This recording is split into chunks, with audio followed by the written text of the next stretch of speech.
Hello friend, welcome to my channel. इस video में हम बात करेंगे एमपी टेट के मॉडल पेपर की पर्यावरण सब्जेक्ट की। पिछले वीडियो में हमने सीडीपी और हिंदी को डिस्कस किया है, जिसका लिंक आपको आई बटन और डिस्क्रिप्शन बॉक्स में मिल जाएगा। वहां से आप इन दोनों सब्जेक्ट के वीडियो को भी ज़रूर देखें, तो आपको काफ़ी हेल्प मिलेगी एमपी टेट के वर्ग 3 के पेपर के लिए। इसमें हम पर्यावरण को डिस्कस करेंगे और आगे आने वाले वीडियो में इंग्लिश और संस्कृत, मैथ, 3 सब्जेक्ट को डिस्कस करेंगे। तो पहला क्वेश्चन है, कौन सा परिवार है जो सबसे छोटा है और इसके सदस्य केवल पति पत्नी तथा उसके अविवाहित बच्चे ही होते हैं? तो ऐसे परिवार को क्या कहते हैं? संयुक्त परिवार, मातृसत्तात्मक परिवार, केंद्रीय परिवार या फिर पितृसत्तात्मक परिवार। तो जो ऐसा परिवार हो जिसमें जो सबसे छोटा हो और इसके सदस्य केवल पति पत्नी और अविवाहित बच्चे हों, तो ऐसा परिवार केंद्रीय परिवार कहलाता है, या हम इसको एकल परिवार भी कहते हैं। अगला क्वेश्चन है, शुष्क क्षेत्रों में वर्षा जल के सुनियोजित संरक्षण एवं उपयोग तथा कम पानी की आवश्यकता वाली और शीघ्र पकने वाली फसलों की कृषि करना कहलाता है? झूमिंग कृषि, शुष्क या वारिनी कृषि, मिश्रित कृषि या फिर इनमें से कोई नहीं। तो इस टाइप की कृषि जो इसमें बाउंडेशन दी गई है कि शुष्क क्षेत्रों में वर्षा जल के सुनियोजित संरक्षण और कम पानी की आवश्यकता में शीघ्र पकने वाली फसलों की कृषि शुष्क या वारिनी कृषि कहलाती है। अगला क्वेश्चन है, ऐसे उद्योग जिनमें विनिर्माण उद्यम श्रेणी के अंतर्गत संयंत्र तथा मशीनरी में पूंजी निवेश 25 लाख रुपए हो, ऐसा उद्योग कौन सा उद्योग कहलाता है? अति लघु उद्योग, कुटीर उद्योग, लघु उद्योग या फिर मध्यम उद्योग। तो ऐसा उद्योग जिसमें संयंत्र या मशीनरी में 25 लाख रुपए खर्च हुए हों, तो ऐसा उद्योग अति लघु उद्योग कहलाता है। अगला क्वेश्चन है, निम्न में से कौन सार्वजनिक स्थल नहीं है? विद्यालय, चिकित्सालय, डाकघर या फिर इनमें से कोई नहीं। तो विद्यालय भी सार्वजनिक स्थल है, डाकघर भी सार्वजनिक है और चिकित्सालय भी। तो इसका जो राइट आंसर है वो होगा इनमें से कोई नहीं। अगला क्वेश्चन है, निम्न में से कौन सा त्यौहार वैशाख माह की शुक्ला तृतीय को मनाया जाता है? आखा तीजा, रामनवमी, अन्नकूट या फिर शीतलाष्टमी। तो इसका जो राइट आंसर है वो है आखा तीजा, या हम इसे अक्षय तृतीया भी कहते हैं।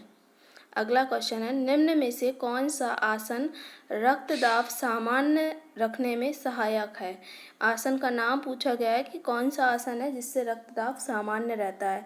श्वासन, पद्मासन, शीर्षासन या शलभासन। तो इसका जो राइट आंसर है वो होगा श्वासन, यानी कि ऑप्शन नंबर ए। अगला क्वेश्चन है, ब्राज़ील में की जाने वाली स्थानांतरित कृषि को क्या कहते हैं? मिल्पा, रोका, लड़ांग या फिर तामराई। तो इसका जो राइट आंसर है वो है रोका।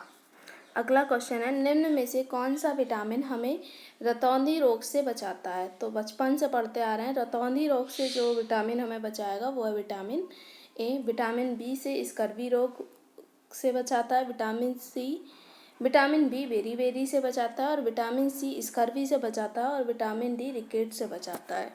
तो इसका जो राइट आंसर है वो होगा विटामिन ए। अगला क्वेश्चन है, भारत में किस प्रकार की जलवायु पाई जाती है? मानसूनी, भूमध्य रेखीय, उपयुक्त दोनों या फिर उपयुक्त दोनों में से कोई नहीं। तो इसका जो राइट आंसर है वो है मानसूनी। अगला क्वेश्चन है, कृषि करते समय खरपतवार निकालने के लिए किस उपकरण का प्रयोग किया जाता है? हल, सीड ड्रिल, कल्टीवेटर या फिर कुदाली। तो इसका जो राइट आंसर है वो होगा कुदाली। नेक्स्ट क्वेश्चन है, निम्न में से कौन एक नवीकरणीय संसाधन नहीं है? कोयला, पवन ऊर्जा, सौर ऊर्जा या फिर उपरोक्त सभी। तो जो नवीकरणीय संसाधन नहीं है उसका राइट आंसर है कोयला। अगला क्वेश्चन है, निम्न में से कौन सा राज्य गन्ने का सबसे बड़ा उत्पादक है? उत्तर प्रदेश, मध्य प्रदेश, महाराष्ट्र या फिर इनमें से कोई नहीं। तो इसका जो राइट आंसर है वो है उत्तर प्रदेश। अगला क्वेश्चन है, भारत के राजस्थान राज्य में भुज नामक शहर में किस वर्ष भूकंप आया था? यानी कि गुजरात में जब भूकंप आया था तो वो किस वर्ष आया था? 2006 में, 2001 में, 2003 में या फिर 2006 में। तो इसका जो राइट आंसर है वो है 2001 में। अगला क्वेश्चन है, निम्न में से कौन सी राष्ट्रीय धरोहर राजधानी दिल्ली में नहीं है? लाल किला, कुतुब मीनार, ताजमहल या फिर संसद भवन। तो ताजमहल आगरा में है, दिल्ली में नहीं है। अगला क्वेश्चन है, वायुमंडल की कौन सी परत हमें सूर्य से आने वाली परावैंगनी किरणों से बचाती है? समताप मंडल, क्षोभ मंडल, मध्य मंडल या फिर आयन मंडल? तो इसका जो राइट आंसर है वो है समताप मंडल। अगला क्वेश्चन है, यदि हमारे वायुमंडल में कार्बन डाइऑक्साइड का स्तर बढ़ जाए तो क्या होगा? वायुमंडल धीरे धीरे विलुप्त होने लगेगा, वायुमंडल में ऑक्सीजन घटने लगेगी, वायुमंडलीय तापन बढ़ने लगेगा या फिर उपयुक्त में से कोई नहीं?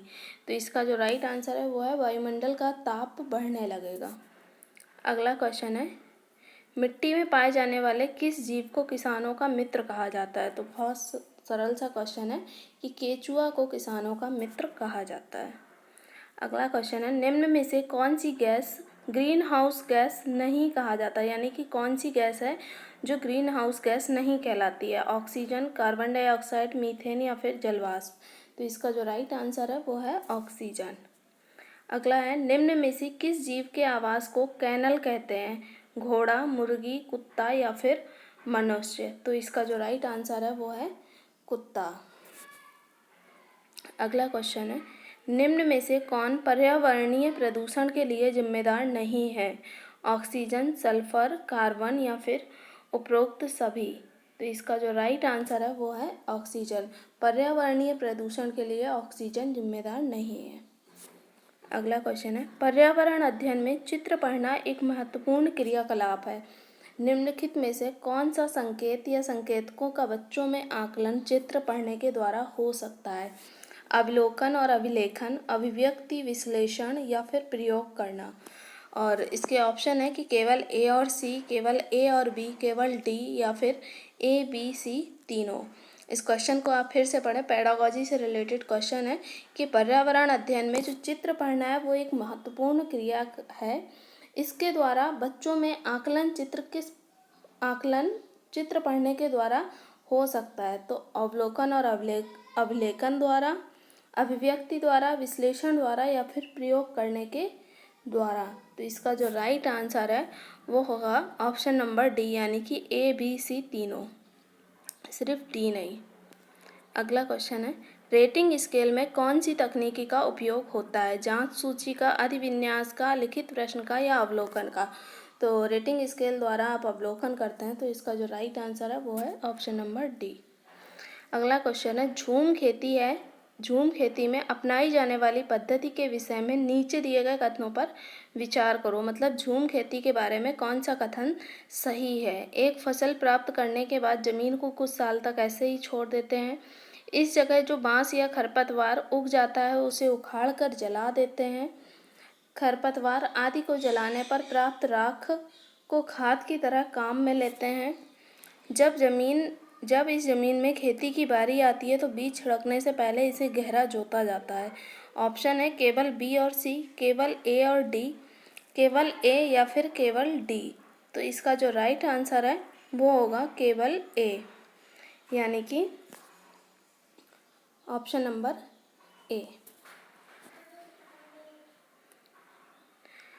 किसी पर्वतीय क्षेत्र में परीक्षण करने पर यह पाया जाता है, एक घर का फिलहाल स्ट्रक्चर दिया है, एक घर का स्ट्रक्चर बताया गया और आपको ये बताना है कि इस टाइप के घर किस प्रदेश में पाए जाते हैं। किसी पर्वतीय क्षेत्र में परीक्षण करने पर यह पाया गया कि लोगों ने अपने घर पत्थर, मिट्टी, लकड़ी और चूने से बनाए हैं और ये घर 2 मंजिले हैं। नीचे की मंजिलों पर जानवरों को रखते हैं तथा ज़रूरत का सामान भी इकट्ठा करके रखते हैं और स्वयं पहली मंजिल पर रहते हैं। सभी घरों की छतें समतल हैं। इन्हें पेड़ों के मोटे तनों से बनाया गया है। यह पर्वतीय क्षेत्र नीचे दिए गए किस प्रदेश का भाग है? हिमाचल प्रदेश, जम्मू कश्मीर, अरुणाचल प्रदेश या फिर मेघालय? तो इसका जो राइट आंसर है वो होगा हिमाचल प्रदेश, यानी कि ऑप्शन नंबर ए। अगला क्वेश्चन है, आमतौर पर यह माना जाता है कि रात में जगने वाले जानवर हर चीज़ को जिस रंग में देखते हैं वे रंग हैं नारंगी और लाल, काले और सफ़ेद, बैगनी और नीला या फिर हरा और पीला। तो इसका जो राइट आंसर है वो होगा काला और सफ़ेद। अगला क्वेश्चन है, केंचुओं को किसानों का मित्र कहा जाता है। इसके लिए निम्नलिखित में से सही कारणों को चुनिए। केंचुए मृत पत्तियों और पौधों को खाते हैं, तथा इनके मल से ज़मीन उपजाऊ बनती है। केंचुए खरपतवार खाते हैं जिससे मुख्य फसल की रक्षा होती है। केंचुए ज़मीन में छेद बनाते हैं जिससे ज़मीन पोली हो जाती है, या फिर केंचुओं द्वारा बनाए गए छेदों से ज़मीन को आसानी से हवा और पानी मिल जाता है। ऑप्शन है केवल सी, डी और ए, केवल ए और सी, केवल ए, बी, सी, या फिर बी, सी और डी। तो इसका जो राइट आंसर है वो होगा सी, डी और ए।